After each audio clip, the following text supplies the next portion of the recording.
Hey everybody, welcome back to my channel. I know you thought you would never see me again after my last video, but I have a surprise for you guys.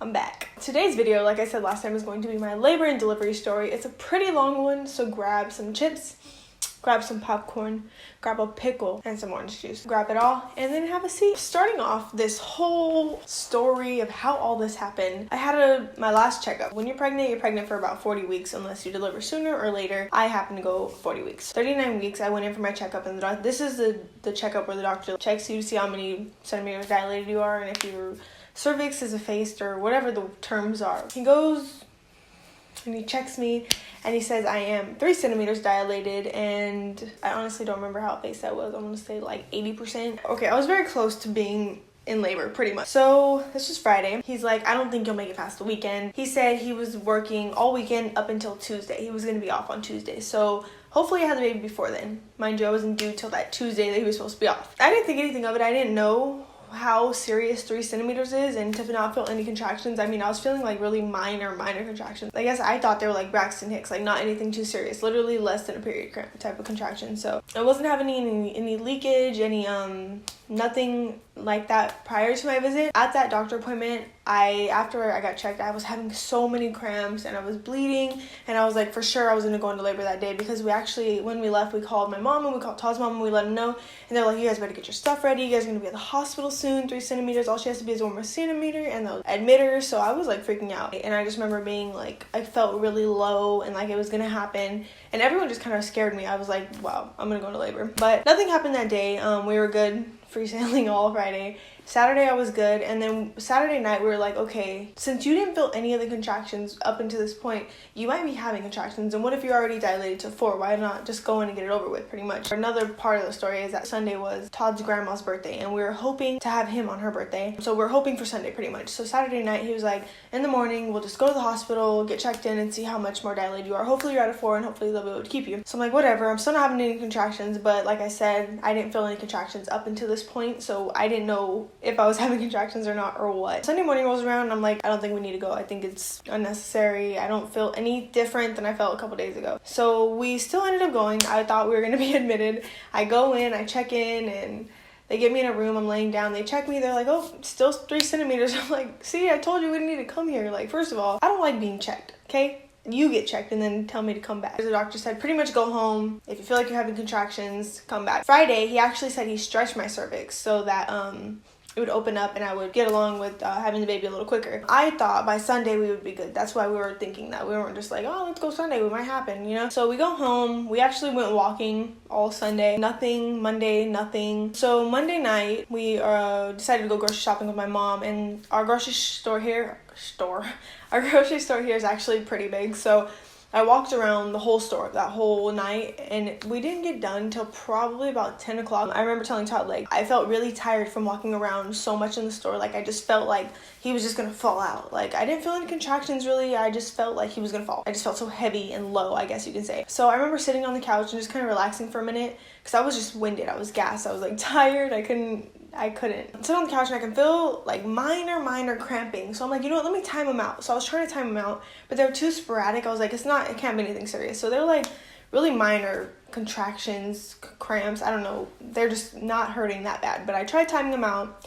They weren't very frequent. They weren't that hard. So I was like, it has to be nothing. It's probably just from being checked the other day, or from Sunday I got rechecked. So after I got rechecked, I bled more and I was cramping more. On Monday night, it was probably around 1 o'clock. We finally are in bed. We're laying down and my contractions start getting a little bit worse. So I'm like, I think that these are contractions. So I'm still just laying there trying to time them. And Todd's like, do you think we need to go to the hospital? I'm like, no, I think we'll be good. We can just, if in the morning, if I still don't feel good, or if I still feel like I'm contracting, then we can go in the morning. I'd rather get some rest instead of going so late at night, so that we weren't in labor all night until the next day pretty much. So he fell asleep and I was just laying there, and I'm like, wow, this is really starting to, hurt. So I was still having like mild, and when I say mild, I like rate the contractions as in like minor, mild, and like massive, like kill you massive, like that. Those are the worst things of life. So I was still having mild contractions. I was timing them and they were coming a little bit more frequently, but I was still kind of falling asleep. So like they weren't that bad because I was able to go to sleep still. I'm like, I don't know. I feel like I'm having cramping. I don't know. So I was like, I'm just gonna go sit in a bath. It's not too bad, but maybe I'll feel a little better, if I took a bath, because it was getting a little bit worse progressively, I guess. So I go into the bathroom to get to my closet to get my clothes, and then our towels were in the washer or the dryer, so I walked into there to get a towel out. As soon as I bent down to grab a towel, a bunch of water just gushed down my legs, and I was like, okay, I think that might be my water breaking. Then I was also like, I might have just peed on myself, because I hear stories about that sometimes. To be honest, previously, I would kind of pee and not have any control. Like, I could sneeze and pee. Like, I just had no control over my bladder. It was just at that point. So I was like, maybe I peed on myself. So I go to the bathroom and I go to sit down on the toilet and gush again. And like, at this point, it's just gushing, not overflowing the whole room or anything, but it's coming out and I can't stop it pretty much. I remember them saying, you can tell it's your water if you can't stop it. And I'm like, nope, it's my water. So I go and wake him up. Mind you, it's like 2 a.m. and I'm mad because it's 2 a.m. and it's his due date. And who expects your kid to come on their due date? 2 a.m. Tuesday, January 16th, 2018. His freaking due date. His due date. I was totally not expecting that. But 2 a.m., I'm waking my husband up. I'm like, yo, we gotta get up. We gotta go. So he gets up. He starts getting ready. I'm like, I need to rinse off because I just felt so dirty. I also just wanted to kind of go and try and use the restroom so that when I was at the hospital, if I had to go while I was giving birth, I wasn't like going all over the place, if you know what I'm saying. So I went to the bathroom. I was trying to like clean myself up, get prepared to go. All of our stuff was already in the car from Sunday, so we were good on that. I actually went and started taking a bath. So I sat in the bath for like a quick second. I didn't stay there very long because I knew that I needed to get to the hospital. So as I'm sitting there, I call my mom and she's like, no. So she's like freaking out and I'm like, yes, we're in labor. I'm pretty sure my water broke, so you probably should get up here. She's like, okay, I'll be there in a minute. So I'm still in the bath and I'm just kind of cleaning myself up, trying to like mentally prepare myself, get in the headspace or whatever. At this point, I'm still not having any like really bad contractions. I'm still just having like mild contractions. I get cleaned up. I'm still gushing, so it was like pointless to take a bath. Completely pointless to take a bath. I come out and I'm so dumb. I like go into my room and I get a pad. Like a pad's gonna help me stop all the water from coming out. I'm just taking my time. I'm actually like really just taking my time. I go get a pad, I get dressed, and I'm like, Mom, my mom's finally here. She's actually was here by the time I got out the bath. She's like trying to help me get dressed so that we can hurry up and leave. I walk into the kitchen and I kid you not, my husband was cutting pineapples. I don't know why he was cutting pineapples, but he was cutting pineapples, like legit. I told him we're in labor and he decided to go cut pineapples. I don't know. Well, I get dressed and I meet my mom and Todd in the kitchen, and I remember just like, that's when it hit me. It was like Thor freaking socked me right in the gut. Like, it was the worst pain I've ever felt in my life. Like, he was just repeatedly punching me, like, boom, boom, boom. And then he was getting like a 14-wheeler and just rolling it over me and rolling it. You get what I'm saying. It was the worst pain I've ever felt in my whole entire life, obviously. So I was like crippled. I was like, oh, and I was like, yeah, no, this is the baby. This is it. This is happening. Having a baby. At this point, my mom she followed us up to the hospital. So we get a towel. I sit on the towel. We get in the car. My husband was going like 100. I'm not even playing. He was going so fast. And our hospital is like a cool 20 minutes away from our house. So he's like on 2 wheels all the way up there. Luckily, it was late at night, so it wasn't a lot of traffic. We were pretty good. I just wanted to get to the hospital so bad. And I was also worried because I was 3 centimeters that Friday. So I felt like I might have been like a lot of centimeters by the time I was actually in labor. The whole ride up there, he's like trying to crack jokes and make me feel better. And he was doing a really good job. Not even gonna lie. Like, he was making me laugh, but it was like so painful. Like, I was just like trying not to laugh because I was hurting so bad. We finally got there and he takes me to the ER and they're like, are you in active labor? I'm like, yes, I'm gushing water, I'm cramping. And at this point I'm annoyed. Like, I'm so annoyed. I just want to get into a room and I want an epidural ASAP. Like, I need it now. And we're sitting in this little mini room in the emergency room and they're like, well, we're just waiting for someone to, take you up to the labor and delivery area. So they're waiting on a nurse to come down and get me in my wheelchair. I swear I waited for like 30 minutes and like my stomach was so big, but he was like cocked over to one side. So he was just like pushing on one side so heavy on top of contractions. They're like, what's your pain level? I'm like, a 20. I need to go to a room ASAP. So legit, we waited there for like 20 minutes until they finally got someone to come get me. Unless you've had a baby and you know what contractions feel like, you're not going to understand the pain that I was feeling, because I was feeling it. And I was really contemplating ever having any other kids after him. Like, I was totally serious that I was only gonna have one, and that was it, because that's how bad the pain was. We finally get to the room, and as soon as we get in the room, I'm like, how soon can I get an epidural? Like, I need this ASAP. They're like, look, ma'am. Like, they kind of laughed in my face. They were like, you're gonna need to lay down, change into this robe, we'll check you. You have to go through like a whole bag of IV fluid and yada yada yada before we can actually give you the epidural. So I'm upset. I'm like in so much pain that I can't talk. I'm like crippled. I don't want to talk to anybody. I don't want to think. I don't want to do nothing. I just want to get this baby out of me ASAP. My mom and Todd were both with me, so they were there the whole time. When we got into the room, I had to change from my clothes into the robe, and my stupid self, I had on like 12 layers of clothes. I was in so much pain and they were coming so frequently. Probably, I want to say, not even, maybe like 30 seconds to a minute apart. Like, they weren't that far apart. So I had to change, and I was so over it. I like couldn't, I was like just sitting there crippled. Like, I didn't want to do anything. I didn't want to move. I didn't want to change. I didn't want to.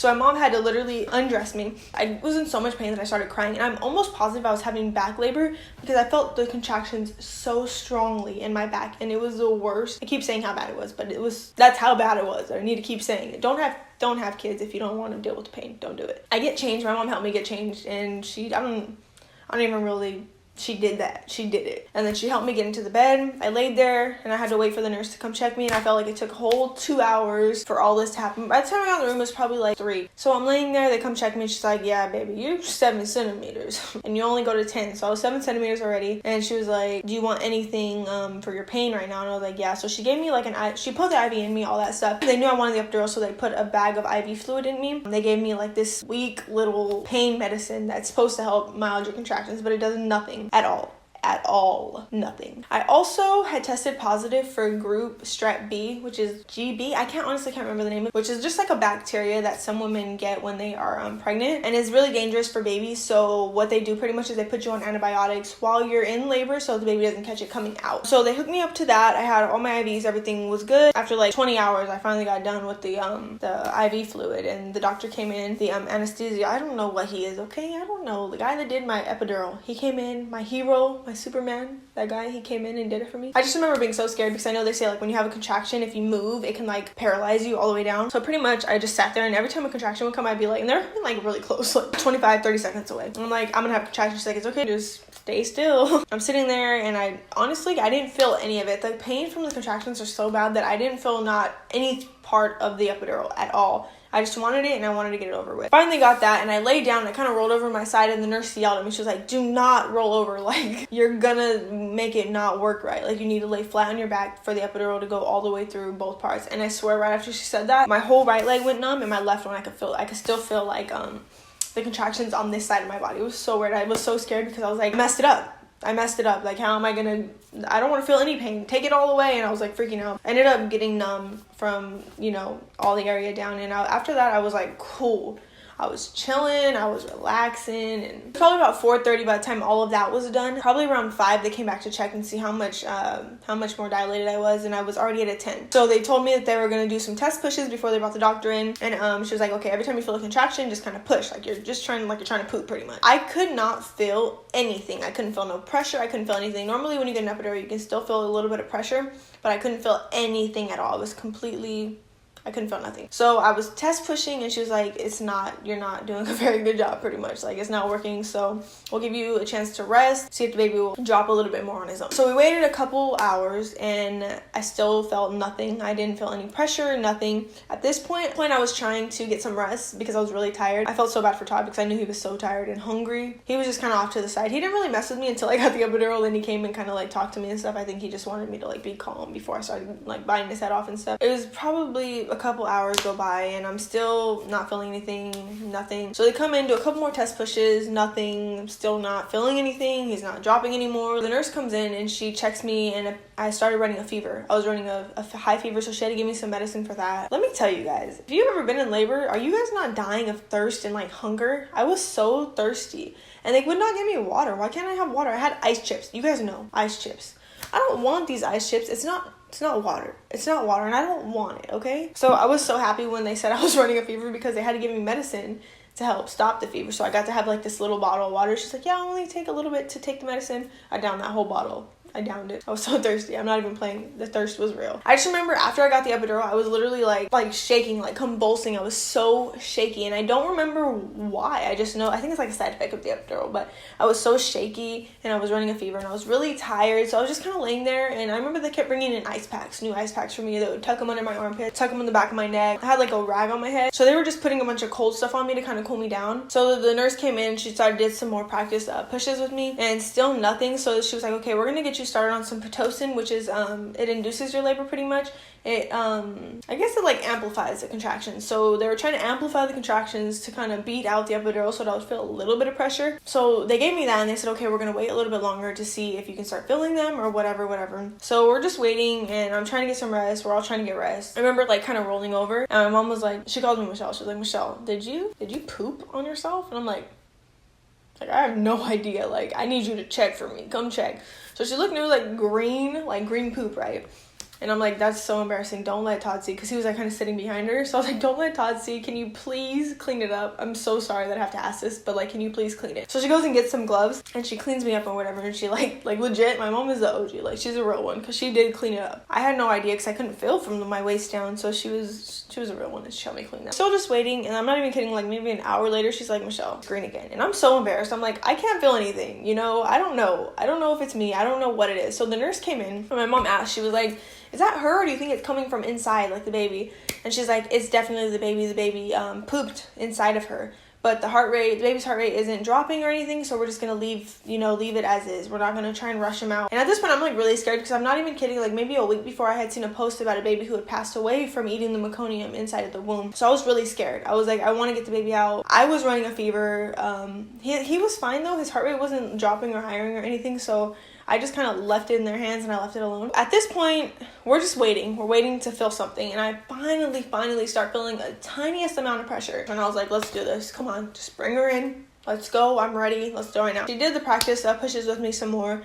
And finally, she was like, I think you're ready. So they called the doctor in. The doctor comes in, she suits up. And because the baby had pooped, they had to call the NICU in. So there was a whole NICU unit. There was like 20 nurses in there. It was so many people. And my mom and Todd are both trying to like fit around somewhere so they can get in. Finally, she's like, okay, we're going to start pushing. So I start pushing and I'm still having a little bit of trouble because I can't feel the amount of pressure that I'm supposed to be feeling. I'm just kind of guessing. She's telling me when I'm having a contraction. I'm just pushing at that point. I'm just kind of pushing what she tells me pretty much. So I'm pushing and pushing and pushing and nothing. He's still not coming. They can see his head. He's right there. My mom's like, he has so much hair. She's bawling. I'm just like, come on, let's get him out. Let's get him out because I was like already over it at that point. I was so tired. The doctor is like trying to get him out, but he's not coming. Like I can't push him out. He's not coming out. I don't know. I honestly don't really know what the deal was. At this point, they're like, the baby's heart rate is dropping. We need to get him out ASAP because he did poop in there. She's already running a fever. Like they were just trying to be more cautious. So finally, they're like rushing to get him out. And I can hear her say that she needs a VBAC. I don't know what it is exactly, but she needed the vacuum pretty much. I wasn't really against using anything. I just wanted to get him out. As long as they think it's safe and like they think it's okay to get him out that way, then I was completely fine with that. I wanted to get him out because I didn't want him to be in there any longer than he needed to. We got there at around 3-ish and he was born around 11:50-ish, I think. Honestly, I'm a bad mom. I can't remember, but around that point, late 11, I think. She gets the vacuum and she's like, okay, push. And she has it like connected to him. And she's trying to pull it out, but like, it keeps popping off. Like it's not pulling him out. Something was wrong with the vacuum. It was like, pause. My doctor was off duty because it was Tuesday. So I'm using a whole new doctor who, backstory, used to be my doctor, but she was really rude. So I cut her off and I went to the other doctor in that office. My luck, right? She's the one who delivered my baby. Back to the story. She's using the vacuum to try and get him out, but it's not working. It keeps like popping off. So she's like, I need a new vacuum. Somebody give me a new vacuum. Finally, they get the new vacuum and all of this is happening so quickly. I'm trying to focus on pushing the right way instead of the wrong way, like I've been doing the whole plenty of hours I was there previous. So I'm not really paying attention. They finally get a good vacuum. She's like, okay, push. He's right there. And he came out. And when he came out, it was so crazy because he came out and it was like not real to me. I was like, that's weird. Like, what is that? And where did it come from? So she has him out. And as soon as she pulls him out, a string of something like water just comes back at me. And I'm like, what the heck? Like, I know when you have a baby, like fluids come out, right? But no, this was pee. He was peeing. As soon as he came out, he peed and the stream of pee just came right back on me. Like he didn't do enough damage as it was. So like as soon as they took him out, the doctor cut the cord and took him to the NICU because the meconium and him pooping inside of me, they wanted to clean him out first. So I had told Todd, like, go over there and make sure that they let you cut the rest of it off because it was still a big string that they would let him cut off. And the doctor was like, okay, so you tore. We're going to sew you up now. At this point, they had turned the epidural off because I was already done, I guess. I don't know. They just turned it off. So she said I tore, and she's down there, and she's sewing me up. Took her, I'm not even playing, or before she starts sewing me up, they have to get the placenta out. She kind of just pushed down on my stomach, and it came out really easy. It came out within like 4 minutes. I'm not even playing. Like that came out so quickly. I was surprised that it came out so quick. So that placenta came out, and it was time for her to sew me up. It took her, I'm not even playing, like 30 minutes to sew me up. She was down there forever because the tear was that bad. After they cleaned the baby up, they put him on me to do skin to skin. He stood there for about an hour. My nurse was amazing. I love my nurse. I wish I remembered her name, but I don't. She was the one who like had to check me and all that. So after he came out, the doctor did all what she did, sewed me up, and then she took off. And then I finally got the baby back, and I remember telling him, like, please make sure you guys cleaned him out, right? I want all of that stuff. I want it all out of him. Like, please take it. I just want him to be safe. Make sure you take it all out. So they said he was good. They put him on me. We did skin to skin for a little bit. And it was so crazy. The feeling that you get when you're like, you have a kid, it's so weird. Like, so weird. I can't even explain it. It was not real to me. It didn't feel real at all. We did skin to skin for an hour, and I was just kind of talking to my mom, and she was like, you know that you didn't tear. She totally, like, cut you. She cut you open. And I'm like, why would she say I tore then? So pretty much she had to cut me to get him out. I don't know. And honestly, I didn't care. I was like, I'm just happy that he's out. I don't care, honestly. I didn't care. They cut at me, vacuumed him out. I got him on me after they cleaned him up, and we're just kind of sitting there chilling. Todd had went to go get us some food, I think, and my mom was just there with me. After you have a baby, the nurses have to, like, push on your stomach and, like, knead it. I don't know what they're doing. I don't know why they're doing it, but they do it, and it kind of hurts. It kind of hurts. Like, it's like they're pushing and, like, I guess trying to make sure you're not clotting and stuff. So after that, after I had him, and as I got the epidural, I also had to get a catheter. So that's like when you pee and you can't get up. I couldn't get up, obviously, because I got the epidural, so I had a catheter. They took it out before I had him. But I remember after I had him, I just kept gushing everywhere. And it's so gross and kind of TMI, but like blood and pee. I just felt like I was gushing everywhere. Anytime I would move, I'd gush. Move, I'd gush. It was just disgusting. Like, having a baby is really disgusting. It's beautiful, but disgusting, really. So after I held him for about an hour, I let my mom hold him. This is around the time when they transfer us to our waiting room, or like our actual room that we're going to be in. They waited enough time to make sure that I was kind of cool off the epidural and I was able to walk or whatever. So my nurse takes me to the bathroom. She's like, you think you can walk? I'm like, yeah, I think I'm fine. So I'm able to walk to the bathroom. I go and she shows me how to clean myself up pretty much and all that stuff with the stitches and all that stuff. So if you've had a baby before, or if you haven't had a baby before, they give you like these stretchy, big, ugly underwear. They're not comfortable. Like, they're ugly. They're stupid. They're so loose, and they're not. Me, I like things to be tight-fitting. These are not tight-fitting, not even a little bit. So they're completely loose. They're like stretchy, ugly. And she also gave me this like ginormous pad. I'm not even playing. It was like from here to here. This big freaking pad. And the cool thing about them is that they were like, all you had to do is pop it, and it was like frozen. It would freeze. So it felt really good on your private areas because they're so swollen and gross. So I had this big pad and just this stretchy underwear that's supposed to hold it up, that didn't hold it up, by the way. And they gave me some Tux pads and a peri bottle. So I put the Tux pads on top of the cold pad, and then I just held it all together with that slingshot. So that was that. She showed me how to use the peri bottle. The peri bottle is the only way I can really clean myself because I couldn't wipe because of the stitches. So once I got that done, she told me, if you need anything, let us know. So they took us to the other room, and I was able to just kind of chill with the baby. I was trying to breastfeed, so they were kind of showing me how to breastfeed and latching him and all this, the mom stuff. So we had him for probably about an hour. Todd had a dentist appointment, I believe. So in between leaving to the other room, I think he went to his dentist appointment. And we're just in there, we're just hanging out. The nurse comes in and she's like, hey, we're gonna have to take the baby to the NICU. And I'm like, what the heck? Why? Like, I didn't understand why. First of all, I just had a baby, so I'm very emotional already. Like, I was a wreck. She didn't really give me any info, to be honest. I didn't get any info. She just put him in the cart and she took him away. And I'm not even kidding. It was like me and Todd had kept saying, like, it didn't seem real to us. Like, it was our baby. Like, whose baby is this? Where did this baby come from? And where is he going to go after this? After she came in and took him, though, we immediately switched into parent mode. We were like, where are you taking our baby? Like, I was bawling. I was crying so hard. Like, I was so sad because I didn't want them to take him. I didn't want him to have to stay in the hospital. I didn't want him to be sick. I wanted him to be fine. I want him to be okay, Todd goes with them to take him down to the NICU. I'm in my bed crying because I can't move. I can't go with him. I had to stay there. So he comes back and he just kind of consoled me. He just gives me like this really, really big hug just to kind of like reassure that everything's going to be okay. The baby's fine. He just has to stay there for a couple days to get some antibiotics. Pretty much what had happened is because I tested positive for group B, they gave me the antibiotics so that he wouldn't get it.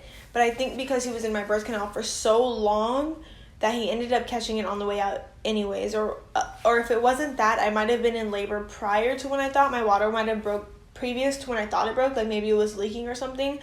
And when you have group B, you're supposed to get to the hospital immediately so you can get the antibiotics right away. You don't want to wait a long time because as soon as your water breaks, the baby, he can catch the bacteria or the infection pretty much. He ended up catching that. I don't know how he caught it, but he did.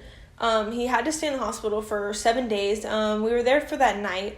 And all throughout the night, the nurses keep coming back and they check on you and they just have to keep checking your stomach and they check inside your pad to make sure you're bleeding properly, you're not having any blood clots, all that stuff. They kept bringing me medicine to make sure I was like feeling cool, especially with like my stitches and stuff. I wanted to like make sure I was good, so I kept taking the medicine when I could. A bunch of people kept coming in that I did not need to come in, like freaking child services and like all kinds of people that needed to know if I wanted to be on like the WIC program and like all kinds of different programs that I just didn't want to deal with because I just wanted my baby. I didn't care.